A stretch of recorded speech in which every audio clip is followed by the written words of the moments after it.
morning mga ka-GSP. Ito guys, vlog na naman tayo guys. Congrats ko lang yung ano guys, yung aking dalawang anak guys. Pero hindi ko sila ipakita dito guys, yung mga picture nila kasi hindi pwede, ayaw ko eh. So bago ako magsimula guys, good morning pala sa lahat ng 14k plus followers dyan sa kahit saan man kayo ngayon naroon. Good night, good afternoon, good morning. So yun guys, yung mga anak ko na dalawa guys, congrats ko guys kasi yun nga yung mga dahil yan sa ano nila guys, sa mga award na nakukuha nila guys. Siyempre talagang makapagsabi ako ng congrats guys kasi gawa ng yung mga pahimang noo sa kanila, yung sa Tagalog pa mga advice na talagang ano nila guys, yung pinakinggan nila kung sa Bisaya kung sa Bisaya pag ipaminaw gisunod, gipalo nila ang mga advice na ako guys, mga ka-GSP, no? Kaya okay yung effective yung mga advice ko sa mga anak guys kasi nagkaroon ng mga award eh. Congratulations mga anak sa dalawa kong anak, pero hindi ko babanggitin yung pangalan guys kasi hindi pwede kasi mga babae sila guys, mga GSP. Tama na yung sasabihin ko lang, i-vlog ko kasi hindi ko ipakita sa inyo yung mga picture ng mga anak eh. Pero yung mga ano ko guys, mga sinasabi ko sa aking vlog, totoo yan guys, na nangyayari sa aking mga pamilya, mga anak. Pero hindi natin hindi tayo mag-vlog ng hindi naman na nangyari. Mahirap yan guys. So yun nga guys, no, yung mga bagay na ina-advise ko sa aking mga anak nagbubunga talaga guys. Kasi simula pa nung guys, noong sila elementary pa guys, hanggang ngayon magka-college na yung anak ko guys. Anak ko talagang hindi nagbago yung kanilang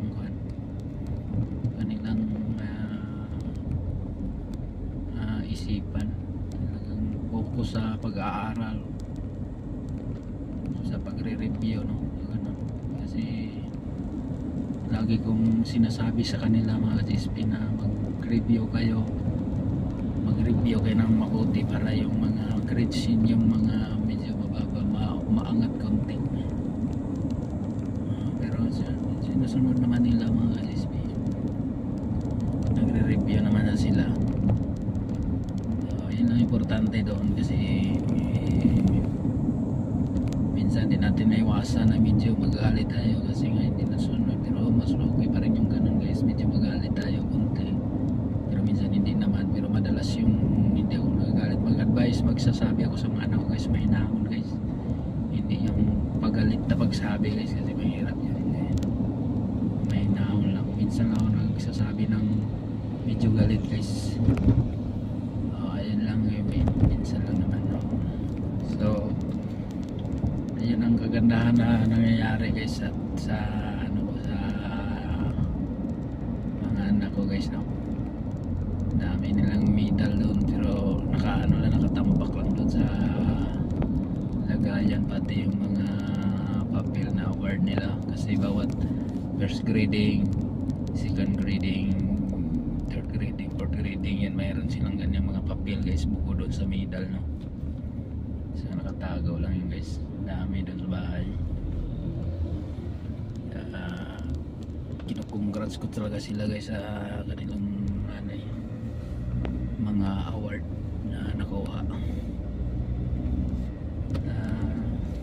masaya din ako guys, masaya din kaming mga kahit kaya guys, kahit magulang, kahit sinong magulang siguro na magkaroon yung anak ng ganyan, eh masaya naman siguro yung makapagsabi sa mga anak na congratulations na, diba? Ganun yung sasabihin eh. So ganun din ang naramdaman ko guys. Siguro yung wala pang anak na ganito nangyari, siguro hindi pa nila maramdaman yan yung ganyang sitwasyon, no?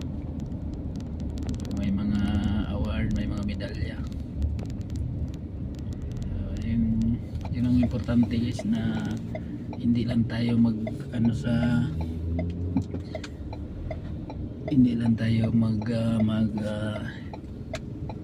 pag-advise sa ating mga anak, no?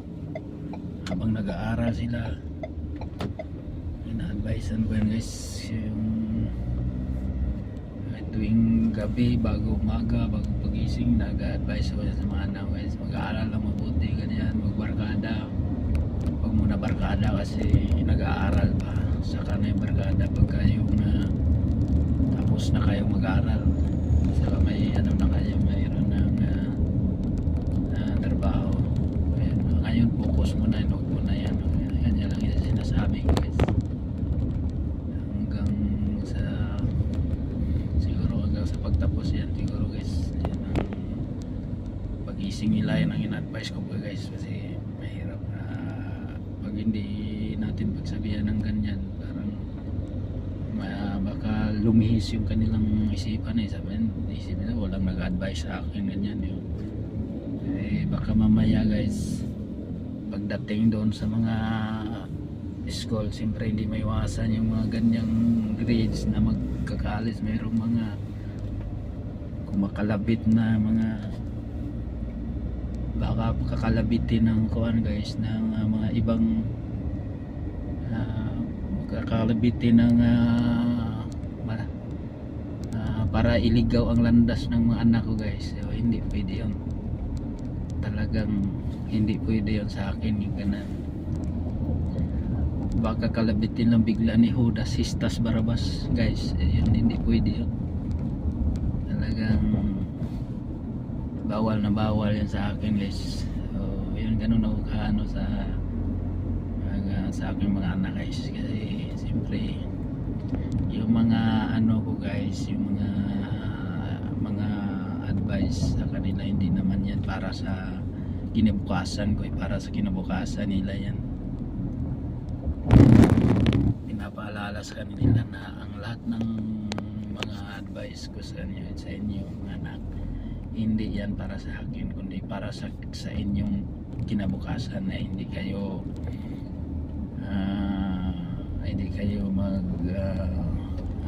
mahihirapan mag-handle sa inyong sarili kung kayo nakapagtapos. Pero kung hindi kayo nakapagtapos, ano mangyayari, o diba? Ganun yung ano guys, ganun yung aking mga advice sa aking dalawang anak. So, kaya ngayon nagbunga naman yung aking mga advice guys, paimangno sa Bisaya pa, para naman din yan sa mga kinabukasan nila guys, no? Pagkatapos ng ganyan, pagkatapos ng pag-aaral nila guys, nakapagtapos na sila, yun na, wala na akong, hindi na ako mag-advise kanila, malayang-malayaan sila kung saan sila, kasi tapos na yung aking mission, nakapagtapos sila pag-aaral.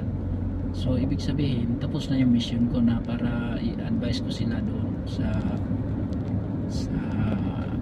ganung bagay, kasi ano na sila yun, tapos na, diba?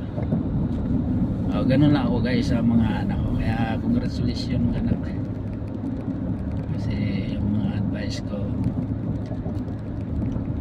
talagang nagbunga may mga award kayo lagi. So ayan lang mga GSP, yun ang ating vlog ngayong